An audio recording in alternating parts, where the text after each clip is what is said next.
जिस मालिक ने बर वक़्त अपने घर में मिल बैठने की तौफीक अता फरमाई। मेरी दुआ है अल्लाह हमारा आना, मिल बैठना, सुनना सुनाना और अमल करना अपनी बारगाह में शरफ़ कबूलियत से नवाज कर हमारी निजात का ज़रिया बनाए। आज इस्लामी महीने की 27 तारीख है रजब की। रजब की 27 रसूलुल्लाह सल्लल्लाहु अलैहि वसल्लम के वाक़या मेराज की निस्बत से हमारे यहाँ काफ़ी मारूफ है।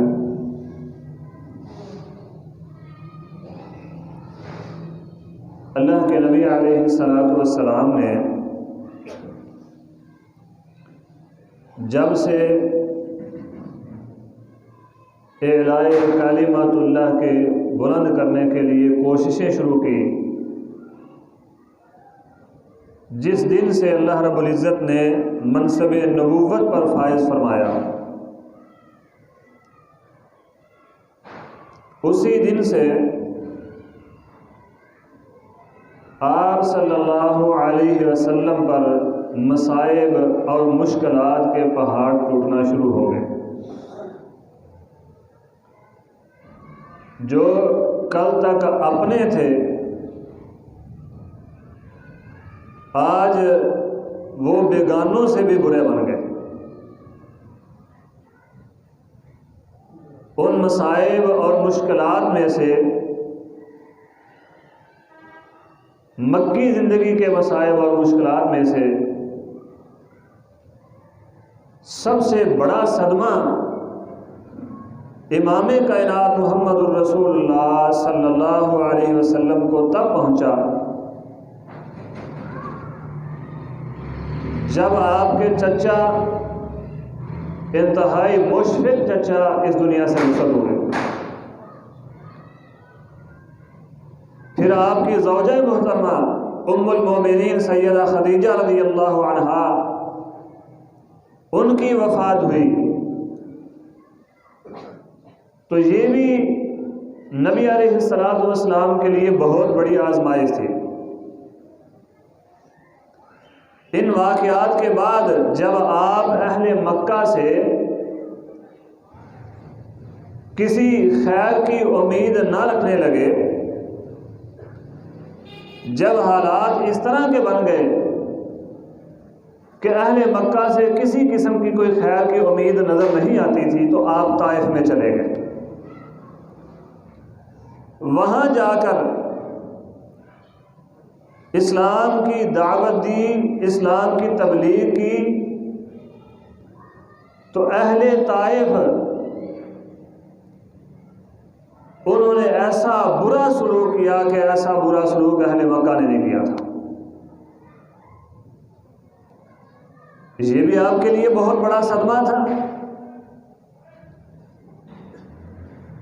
इन्हीं वाक़यात के बाद, इन्हीं परेशानियों के बाद अल्लाह रब्बुल इज़्ज़त ने इमाम कायनात मुहम्मदुर रसूलुल्लाह सल्लल्लाहु अलैहि वसल्लम को मेराज करवाई, जिसमें एक हिकमत ये भी थी कि ऐ मोहम्मद सल्लल्लाहु अलैहि वसल्लम, आप ये मत समझें कि अल्लाह रब्बुल इज़्ज़त ने आपको अकेला छोड़ दिया। आपकी दिलजोई के लिए, आपकी हौसला अफजाई के लिए अल्लाह रब्बुल इज़्ज़त ने अपनी निशानियां फिर अपने बंदे मुहम्मदुर रसूलुल्लाह सल्लल्लाहु अलैहि वसल्लम को दिखाई, जिससे आपका हौसला बढ़ा,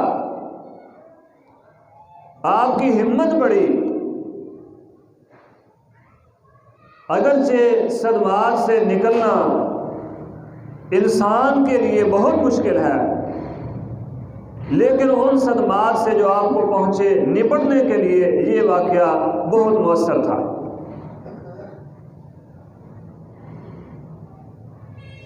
अवाम ये समझते हैं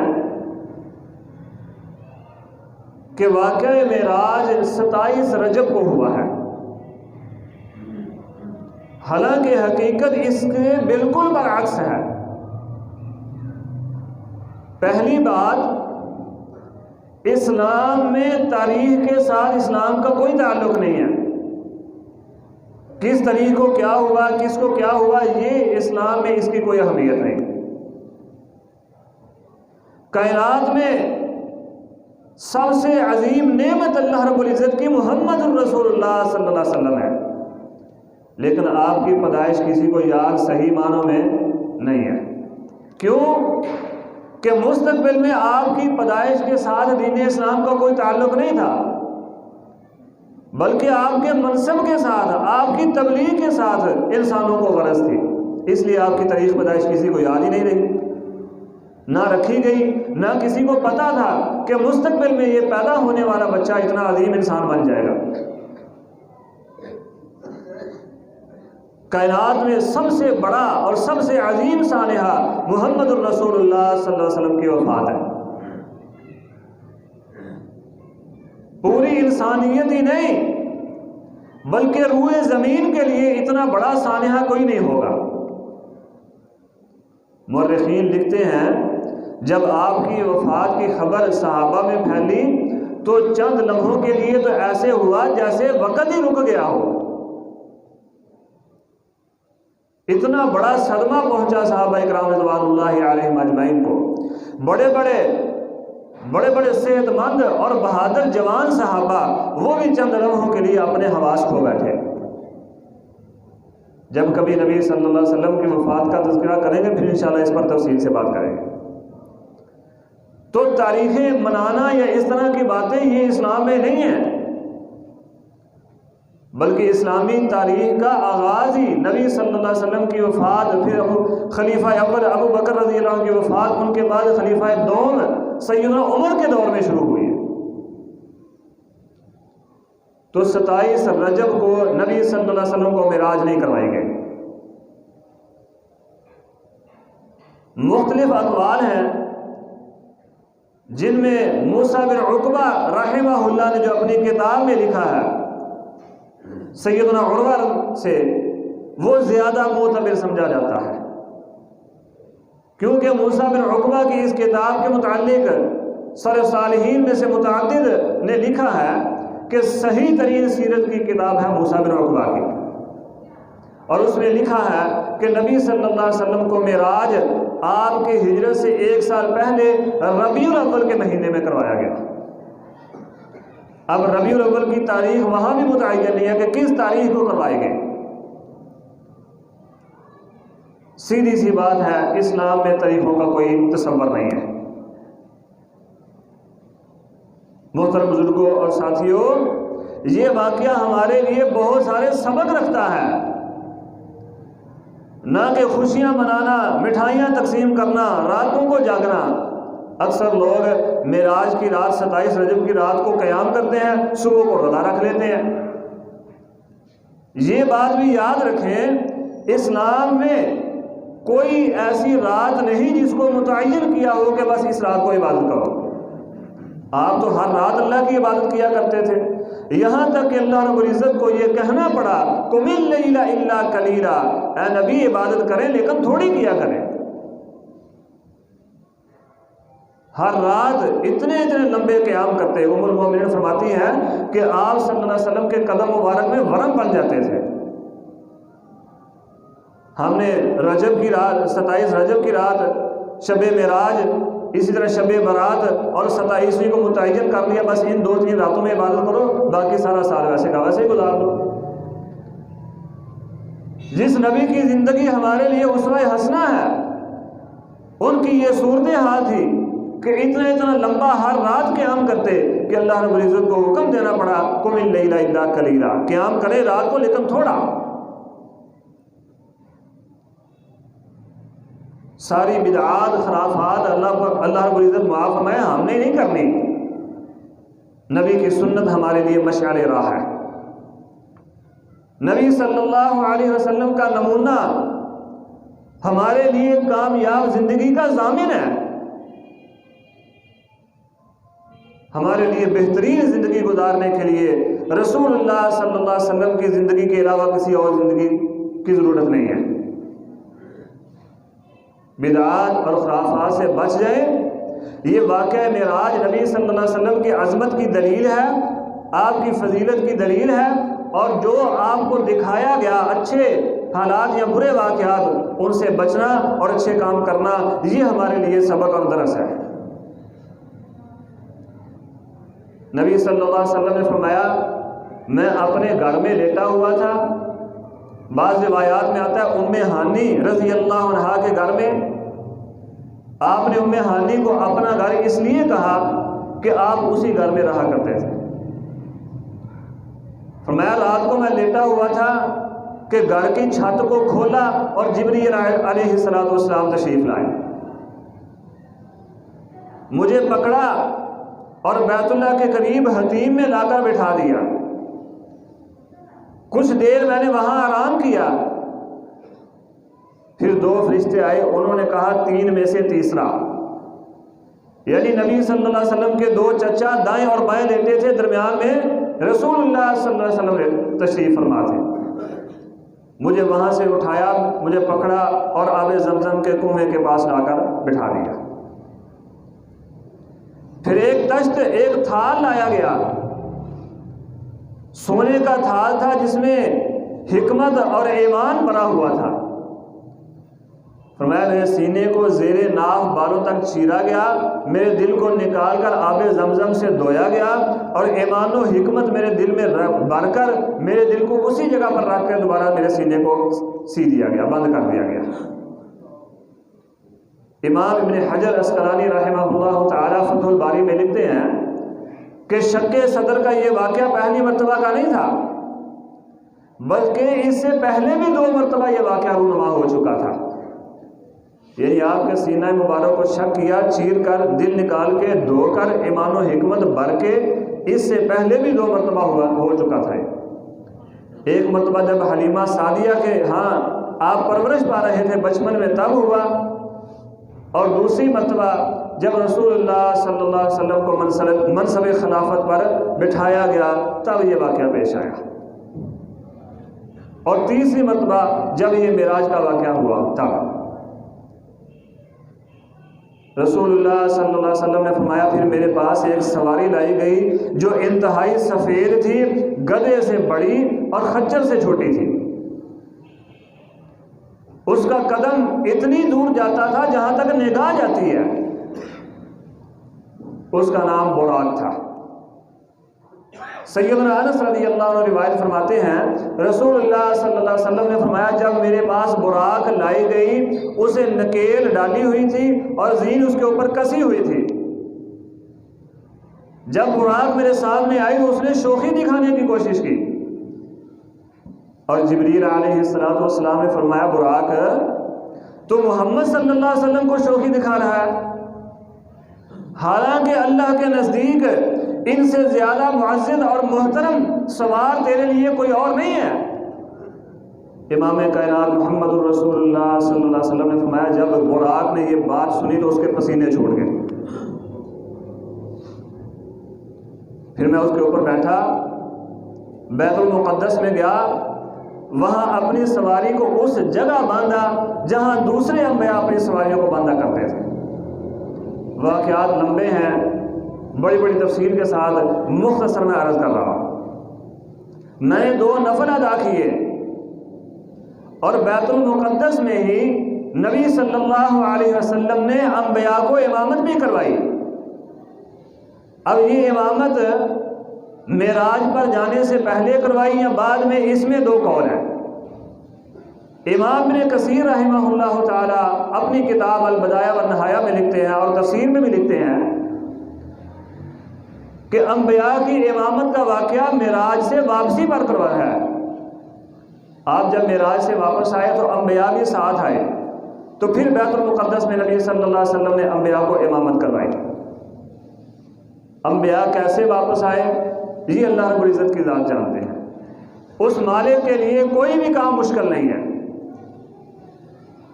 इमाम इब्न क़य्यम, इसी तरह इब्न हजर इमाम इब्न अबील इज़्ज़ अल-हनफी रहमहुल्लाह ताला लिखते हैं कि इमामत का जो वाक़या है ये मिराज पर जाने से पहले का है। ये जब आप बैतुल मुक़द्दस गए, 2 नफल अदा किए, अब मिराज पर जाना था वहाँ से, और जाने से पहले नबी सल्लल्लाहु अलैहि वसल्लम ने अंबिया को इमामत करवाई।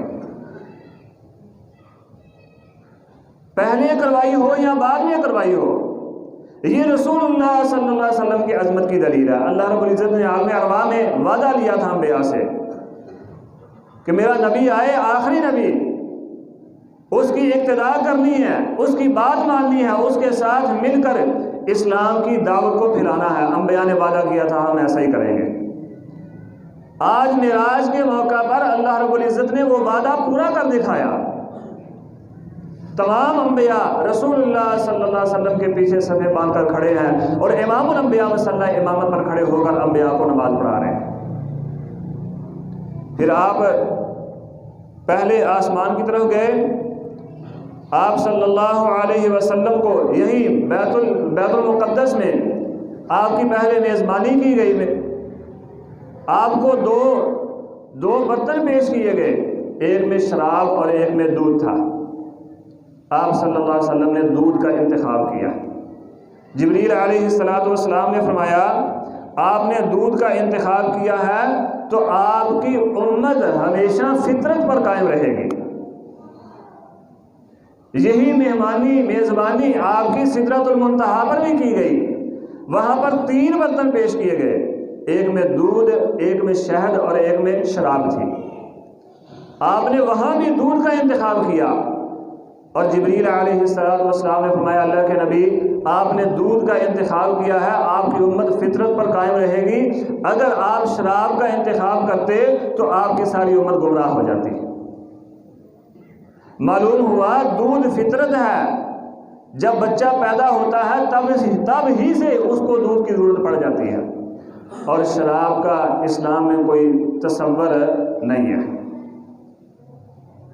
अगर शराब पिएंगे, शराब का इंतखाब हम भी करेंगे तो हम समझने गुमराह हैं, सिराते मुस्तकीम से हटे हुए हैं। फिर आप मिराज पर गए आसमान की तरफ। पहले आसमान का दरवाज़ा खटखटाया गया। दरबार ने पूछा कौन है? अर्ज़ की मैं जिब्रील हूँ। आपके साथ कौन? मोहम्मदुर रसूलुल्लाह सल्लल्लाहु अलैहि वसल्लम है। क्या इनको बुलाया गया है? हाँ बुलाया गया। तो दरबार ने कहा खुश आमदीद, इनका आना मुबारक हो। दरवाज़ा खोला गया, पहले आसमान पर तशरीफ़ फरमा हुए। पहले आसमान पर सैयदना आदम अलैहिस्सलातु वस्सलाम से मुलाकात हुई। जिब्रील अलैहिस्सलाम ने बताया ये आदम अलैहिस्सलाम हैं, इनसे सलाम लें। नबी अलैहिस्सलाम ने सलाम ली, आदम अलैहिस्सलाम ने जवाब दिया और इस्तकबाल किया बड़ा अच्छे अंदाज में। आदम अलैहिस्सलाम के दाएं और बाएं कुछ साए थे। जब दाएं देखते तो खुश होते, मुस्कुराते, जब बाएं देखते तो रोना शुरू कर देते। नबी अलैहिस्सलाम ने पूछा जिब्रील ये क्या मामला है? फरमाया ये दाएं और बाएं जो आपको साए नजर आ रहे हैं ये इनकी औलाद की रूहें हैं। दाएं तरफ की रूहें जन्नती हैं, उनको देखते हैं तो खुश हो जाते हैं। बाएं तरफ की रूहें जहन्नमी हैं, यानी वो लोग जो जहन्नम वाले हैं उनकी रूहें बाएं तरफ हैं। जब उनको देखते हैं तो इस गम में कि मेरे ये बेटे, मेरी ये बेटियां जहन्नम में जाएंगे, इस गम में रोना शुरू कर देते हैं। अल्लाह अकबर। अल्लाह हम सबको उन लोगों में शुमार फरमा जिनकी रूहें हमारे वालिद मोहतरम सैयदना आदम अलैहिस्सलाम के दाएं तरफ थी। फिर आप दूसरे आसमान पर गए। सैयदना याहया और ईसा अलैहिस्सलातु वस्सलाम से मुलाकात हुई। वही दरबार ने जो पहले आसमान पे पूछा, दूसरे आसमान के दरबार ने भी वही पूछा, और जो मामला आदम अलैहिस्सलातु वस्सलाम से पेश आया वही मामला 7 आसमानों तक पेश आता रहा। तो मैं याहया अलैहिस्सलाम और ईसा अलैहिस्सलाम दोनों खालाजाद भाई हैं, ये दोनों आपस में रिश्तेदार थे। फिर तीसरे आसमान पर सैयदना यूसुफ अलैहिस्सलाम से मुलाकात हुई। फरमाया मैंने देखा यूँ मालूम होता है जैसे यूसुफ को आधा हुस्न दे दिया गया। इतने खूबसूरत और खूबरू नौजवान थे सैयदना यूसुफ अलैहिस्सलाम। फिर आगे गए, आगे सैयदना इदरीस अलैहिस्सलाम से, 5वें आसमान पर हारून अलैहिस्सलाम से, 6ठे आसमान पर मूसा अलैहिस्सलाम से मुलाकात हुई। जब 7वें आसमान पर गए तो सैयदना इब्राहीम खलीलुर रहमान अलैहिस्सलातु वस्सलाम से अल्लाह के पाक पैगंबर की मुलाकात हुई। वही सलाम दुआ, वही इस्तकबाल जो पहले आसमान पर आदम अलैहिस्सलाम ने किया था। नबी अलैहिस्सलाम ने फरमाया, मैंने देखा इब्राहीम अलैहिस्सलातु वस्सलाम बैतुल मामूर का सहारा लिए हुए बैठे हैं, और बैतुल मामूर 7वें आसमान से ऊपर अल्लाह रब्बुल इज़्ज़त का घर है। सैयदना अली फरमाते हैं, जिस तरह बैतुल्लाह की ताज़ीम ज़मीन पर की जाती है, इसी तरह 7वें आसमान पर बैतुल मामूर की ताज़ीम की जाती है। और सैयदना उर्वा रहमहुल्लाह फरमाते हैं, बैतुल मामूर बैतुल्लाह के बिल्कुल ऊपर है। अगर आसमान से बैतुल मामूर गिरे तो सीधा बैतुल्लाह के ऊपर आकर गिरे। बताने का मकसद ये था, ये कहने का कि जिस जगह पर बैतुल्लाह है, इससे सीधा ऊपर 7वें आसमान पर बैतुल मामूर है। फिर आगे सिदरतुल मुंतहा के पास गए। फरमाया, सिदरतुल मुंतहा एक दरख्त है, सिदरतुल मुंतहा एक दरख्त है।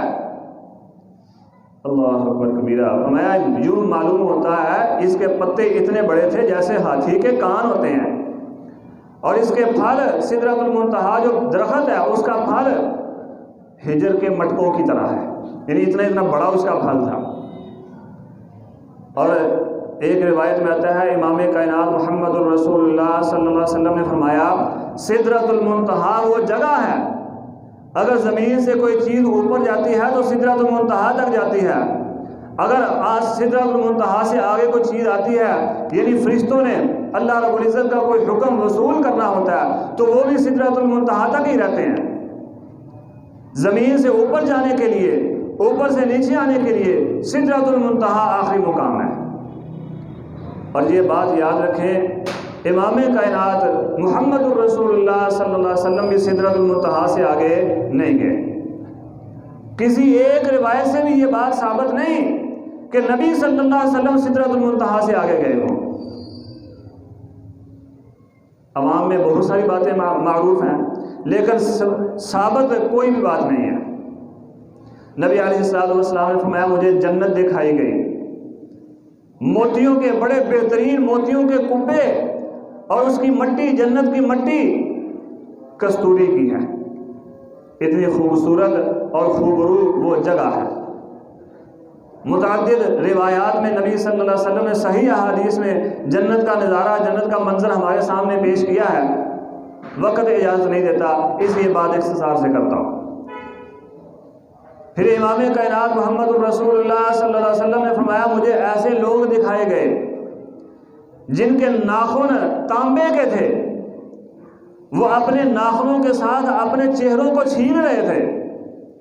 मैंने पूछा, जिब्रील ये क्या मामला है, ये कौन लोग हैं जिनके नाखून, हाथों के नाखून तांबे के हैं और उन नाखूनों के साथ अपने जिस्मों को, अपने चेहरों को छीन रहे हैं? फरमाया, अल्लाह के नबी, ये वो लोग हैं जो ज़मीन पर लोगों का गोश्त खाया करते थे और लोगों की इज्जतों और नामूसों पर हमला किया करते थे, यानी ये लोगों की ग़ीबतें किया करते थे। वला यग़तब बअज़ुकुम बाज़न अयुहिब्बु अहदुकुम अन याकुल लहमा अखीहि मैतन फकरिहतुमुहु वत्तकुल्लाह। एक दूसरे की, वला यग़तब बअज़ुकुम बाज़न, एक दूसरे की ग़ीबत ना किया करो। क्या तुम ये बात पसंद करते हो कि अपने मुर्दा भाई का गोश्त खाओ? ये बात तो कोई भी पसंद नहीं करता, तो फिर ग़ीबत क्यों करते हो? नबी सल्लल्लाहु अलैहि वसल्लम को ग़ीबत करने वाले की सज़ा दिखाई गई कि ग़ीबत करने वाले की कितनी सज़ा है। अब शब मेराज हम सब मनाते हैं, लेकिन इस गुनाह को छोड़ने के लिए हम में से कोई भी तैयार नहीं है। मैं अक्सर कहा करता हूँ, हमारी कोई मजलिस, हम उसको मजलिस ही समझते नहीं हैं। हमें मजलिस में बैठने का मज़ा ही नहीं आता जब तक हम किसी की ग़ीबत नहीं कर लेते। और सज़ा ये है कि अपने ही हाथों से अपने जिस्मों को, अपने चेहरों को छीन रहे हैं। और भी मुतअद्दिद सज़ाएँ हैं, किसी मौका पर ग़ीबत के हवाले से इंशाअल्लाह मुफस्सल गुफ्तगू करेंगे। अल्लाहु अकबर कबीरा। वला यग़तब बअज़ुकुम बाज़न अयुहिब्बु अहदुकुम अन याकुल लहमा अखीहि मैतन फकरिहतुमुहु वत्तकुल्लाह। अल्लाह से डर जाओ। फरमाया फिर मुझे ऐसी उम्दा खुशबू आई जिस खुशबू को मैंने पहले नहीं सूंघा हुआ था। मैंने पूछा जिब्रील ये खुशबू कैसी है? अर्ज़ की अल्लाह के नबी, ये फिरऔन की बेटी को कंगी करने वाली औरत उसकी और उसके बच्चों की खुशबू है। मैंने पूछा जिब्रील वो कौन औरत है, उसका क्या मामला है? अर्ज़ की अल्लाह के नबी, एक दिन फिरऔन की बेटी की खादिमा उसे कंगी कर रही थी और ये खादिमा मोमिना थी। अल्लाह के नबी सैयदना मूसा अलैहिस्सलाम पर ईमान ला चुकी थी। उसके हाथ से कंगी गिर गई और उसने उठाते हुए बिस्मिल्लाह पढ़ा। उसे यानी फिरौन की बेटी ने कहा क्या तू मेरे बाप का नाम ले रही है? तो खादिमा ने कहा नहीं, मैं उस रब का नाम ले रही हूं जो तेरे बाप का भी रब है, जो अर्श अज़ीम का मालिक है, उसका नाम ले रही हूं। कहने लगी फिर मैं अपने बाप को बता दूं ये इस तरह कहती है? हाँ बता दो। जब फिरौन को पता चला उसने देगों में तेल गर्म किया और तेल में उस माँ और उसके बच्चों को फेंक दिया। फेंकने से पहले उसने कहा मेरी एक बात, मेरी एक शर्त मान लो, मेरी एक आखिरी ख्वाहिश पूरी कर दो। फिरौन कहने लगा वो ख्वाहिश क्या है? कहने लगी जब हम मर जाए तो मेरी और मेरे बच्चों की हड्डियों को एक जगह दफन कर देना। इसके एक एक बेटे को फेंका गया। जब आखिरी बच्चा भी जो सबसे छोटा था वो फेंका गया तो इसके दिल में थोड़ी सी जो ना हलचल हुई। दिल में ये बात आई जो ये कहता है वो मैं मान लेती हूँ जान बच जाएगी, लेकिन जो आखिरी सबसे छोटा बच्चा था तेल में फेंका गया। उसने कहा माँ ये तेल ना देख के इतना गर्म है, इसके अंदर आके देखिए कितना खुशगवार मौका है तेरे लिए। ये बज़ाहिर तो गर्म तेल है लेकिन इस तेल में सुकून कितना है, जन्नत के नज़ारे कैसे हैं वो तो आके देख। इस अल्लाह की बंदी ने कायनात के रब की तौहीद के लिए अपनी जान को कुर्बान कर दिया। और आज इमाम कायनात मोहम्मद रसूलुल्लाह सल्लल्लाहु अलैहि वसल्लम को ऐसी खुशबू सुंघाई गई जो इसकी और इसके बच्चों की खुशबू थी कि आपने उससे पहले वो खुशबू नहीं सूंघी थी। उसने अल्लाह की तौहीद के लिए अपनी जान को कुर्बान कर दिया। और हमारी सूरत हाल क्या है? कोई दरख्त देखता है उसके सामने अपने सर को झुका दिया, किसी इंसान को देखा उसके सामने अपने सर को झुका दिया, जहां जो मिला उसके सामने अपनी जबीन नियाज को झुकाकर बैठ जाते हैं। अल्लाह अकबर कबीरा। इमाम कायनात मोहम्मद रसूलुल्लाह सल्लल्लाहु अलैहि वसल्लम इसलिए नहीं आए थे। आप तो उम्मत को, बल्कि हर नबी उम्मत को तौहीद का दर्स देने आया था। जब भी कोई उम्मत अल्लाह रब्बुल इज़्ज़त की नाफरमानी में, शिरक में काफ़ी दूर चले जाते तो अल्लाह रब्बुल इज़्ज़त तौहीद समझाने के लिए उनमें अपने नबी को भेजते। और आलम अरवाह में मैं भी, आप भी, हमारे पहले और बाद वाले सब ये वादा करके आए हैं अलस्तु बिरब्बिकुम कालू बला। अल्लाह रब्बुल इज़्ज़त ने पूछा था बताओ मैं तुम्हारा रब हूँ कि नहीं? मैंने भी कहा, आपने भी कहा, हमारे बड़ों ने भी कहा, हमारे छोटों ने भी कहा बला, क्यों नहीं या अल्लाह तू ही तो हमारा रब है। रिज़्क़ देने वाला, हमें पालने वाला, हमारा गौसे आज़म, हमारा दस्तगीर, हमारा मुश्किल कुशा, हमारे कारोबार चलाने वाला, औलादें देने वाला, बिगड़ियाँ बनाने वाला, ये रब के माने में सारी बातें आती हैं। अल्लाह तू ही है, तेरे अलावा कोई नहीं है। ये अल्लाह से वादा करके आए हैं। ज़मीन में किसी का मुश्किल कुशा कोई है, किसी का कोई है, कोई किसी को हाजत रवा बनाए बैठा है, कोई किसी को बनाए बैठा है, कोई अपने ही जैसे इंसानों को दस्तगीर और गौसे आज़म बनाए बैठे हैं।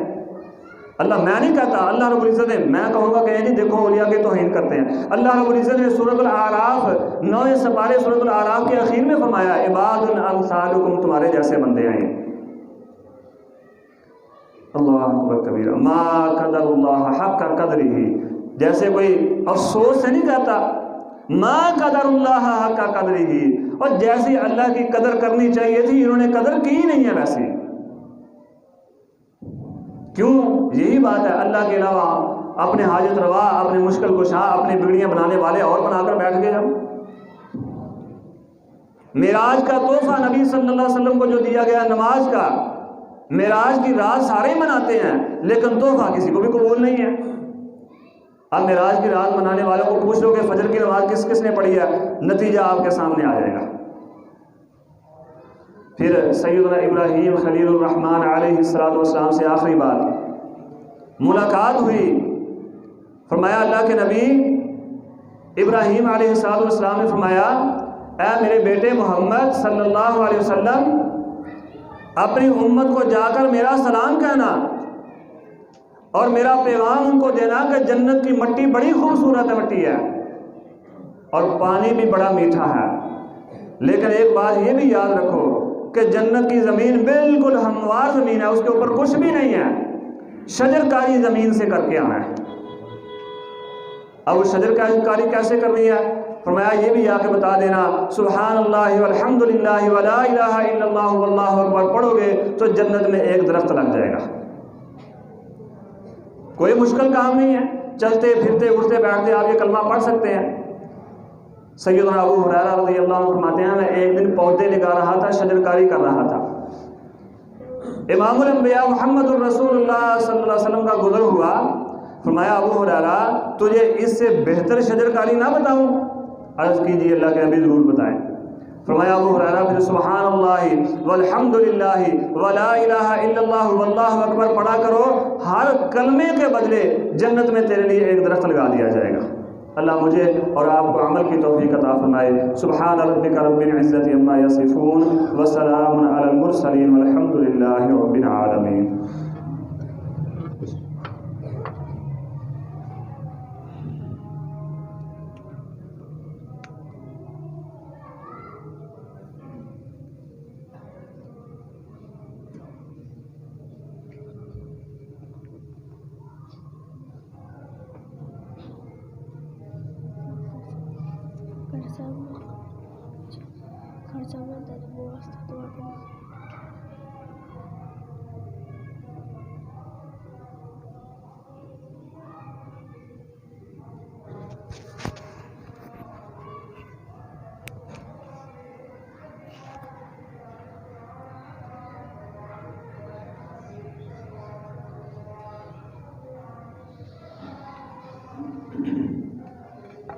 नहमदुलिल्लाहि व नस्तईनुहु व नस्तगफिरुह व नऊज़ु बिल्लाहि मिन शुरूरि